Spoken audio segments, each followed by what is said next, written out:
बिस्मिल्लाहिर्रहमानिर्रहीम। ओमान का मैप आपको सामने नजर आ रहा है। इसे अगेन मैं हाईलाइट कर देता हूँ ना। ये जो मैप आपको नजर आ रहा है ना, ये आज का ओमान है। ये आज का ओमान है। थोड़ा सा एरिया यहाँ भी है ओमान का, बिल्कुल कोने पे। तो ओमान का जो कैपिटल है बेटा वो क्या है? मस्कत है। ये सामने आपको नजर आ रहा है मस्कत। मस्कत कैपिटल है ओमान का। अरेबियन पेनिनसुला ये सारा, और ये अरेबियन पेनिनसुला के कंट्री जितने भी हैं ये सारे बरतानिया से आजाद हुए फर्स्ट वर्ल्ड वार के बाद। आपको पता है फर्स्ट वर्ल्ड वार से पहले सारे इलाके सऊदी अरब, यमन, ओमान, यूएई, कतर ये सारे सल्तनत उस्मानिया का हिस्सा थे। सल्तनत उस्मानिया जो थी वो टूट गई थी, ओटोमान अंपायर। उसके बाद ये सारे इलाके बरतानिया के पास चले गए थे। तो ये 1951 में ट्रीटी ऑफ फ्रेंडशिप के जरिए आजाद हुआ। किससे? बरतानिया से। तो ओमान का पूछा जाए कब आजाद हुआ और किससे आजाद हुआ? यूके से आजाद हुआ। ये कब? 1951 में ट्रीटी ऑफ फ्रेंडशिप के जरिए। ठीक हो गया जी।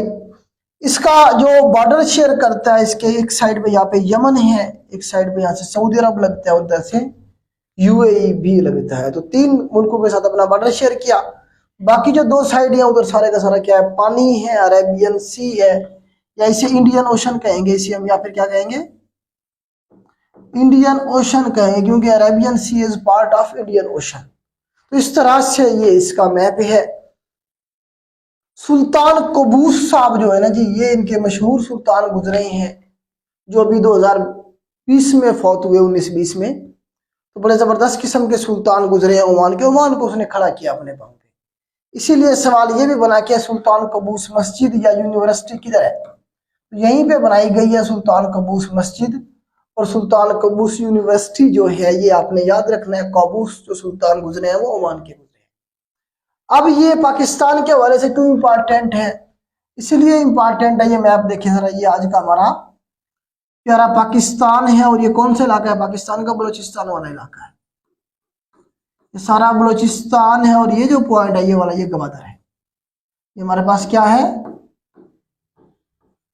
गवादर है। तो गवादर जो था ओमान का हिस्सा था पहले 174 सालों तक, 174 ईयर्स तक। ये जो गवादर है ये हिस्सा रहा किसका? ओमान का। 1958 1958 में पाकिस्तान के पीएम थे मलिक फिरोज खान नून। मलिक फिरोज खान नून साहब पाकिस्तान के प्राइम मिनिस्टर थे। पूछता है सवाल, जब हमने गवादर खरीदी ओमान से तो उस वक्त पाकिस्तान के प्राइम मिनिस्टर कौन थे? तो मलिक फिरोज खान नून साहब थे। साल याद रखना आपने, 1958 का ये साल था। तो हमने ओमान से ये खरीद ली थी, गवादर को हमने खरीद लिया था। अंडर द टेबल कहा जाता है कि हमने $3 मिलियन मतलब 30 लाख डॉलर हमने अदा किए थे इसके। क्योंकि इसमें हुआ ये था कि गवादर को खरीदने के लिए इंडिया आ गया था। हमसे कई गुना ज्यादा जो कीमत थी वो इंडिया देने को तैयार था, क्योंकि वो बलूचिस्तान में आपको पता तखरीबकारी करना चाहता था। इसी तरह से जो है ना बरतानिया भी आ गया। बरतानिया चाहता था कि मैं हांगकांग की तर्ज पे ये ले लूं और इसे डेवलप करूं। तो इस तरह से, लेकिन उस वक्त हमारे ताल्लुकात अच्छे थे। तो ओमान ने कहा कि मैं पाकिस्तान को ये क्या कर रहा हूँ? गिफ्ट कर रहा हूँ, क्योंकि पाकिस्तान की जमीन के साथ ये लगती है। तो ये गिफ्ट हुई थी मतलब रिकॉर्ड में, और अंडर द टेबल कहा जाता है कि हमने 30 लाख डॉलर दिए थे। और प्राइम मिनिस्टर कौन थे उस वक्त? मलिक फिरोज खान नून थे। नवाब अकबर खान बुगटी साहब का भी कहा जाता है कि उन्होंने भी अपना रोल प्ले किया था इसकी बातचीत के हवाले से, या शायद उसके वालिद थे। इसी तरह से जो है ना खान ऑफ कलात रियासत आपको पता यही हुआ करती थी। तो ये भी कहा जाता है कि जो है ना जी खान ऑफ कलात ने इसके पैसे दिए थे। अब इसमें कितनी सच्चाई है या नहीं है खुदा जानता है, लेकिन इस तरह से ये बातें बनी हुई हैं। खैर हमसे ये नहीं पूछा जाएगा। हमसे पूछा जाएगा कब ली 58 में कौन था प्राइम मिनिस्टर? मलिक फिरोज खान नून था। और इस तरह से कितने साल तक ही उनके पास? ये सवाल बना है 174 सालों तक। देखें ये सामने, ये पाकिस्तान है, ये ओमान है। आज भी ओमान के लोग जो गवादर के लोग हैं, बलूचिस्तान के लोग भी बड़ी रिस्पेक्ट करते हैं। वो कहते कभी वो हमारा हिस्सा था। वीजे के हवाले से जरा थोड़ी सी नरमी बरती जाती है उनके साथ, अगर कोई ओमान जाना चाहे गवादर से, पंजाब वालों के निस्बत। तो इस तरह से बेटा ये ओमान है। ओमान के हवाले से उम्मीद आपको मैं समझा पाया हूँ। करेंसी इसकी बेटा रियाल है, सऊदी अरब की रियाल, यमन की रियाल, ओमान की रियाल और कतर की भी रियाल है। तो इन चारों मुल्कों की करेंसी आपको ऑलरेडी मैं करवा चुका हूं। अब देखें, ये हमारे पास है पर्शियन गल्फ या अरेबियन गल्फ कह लें इसे, और ये हमारे पास गल्फ ऑफ ओमान।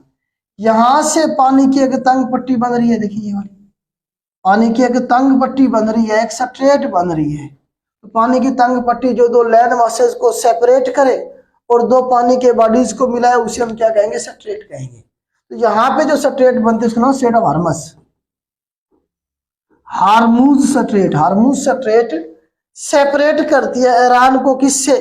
यूएई से या फिर ओमान से। ये ओमान का हिस्सा है थोड़ा सा, ये ओमान है। ओमान से सेपरेट करती है ईरान को या फिर ईरान को सेपरेट करती है यूएई से, दोनों में से एक ऑप्शन देगा वो आपको।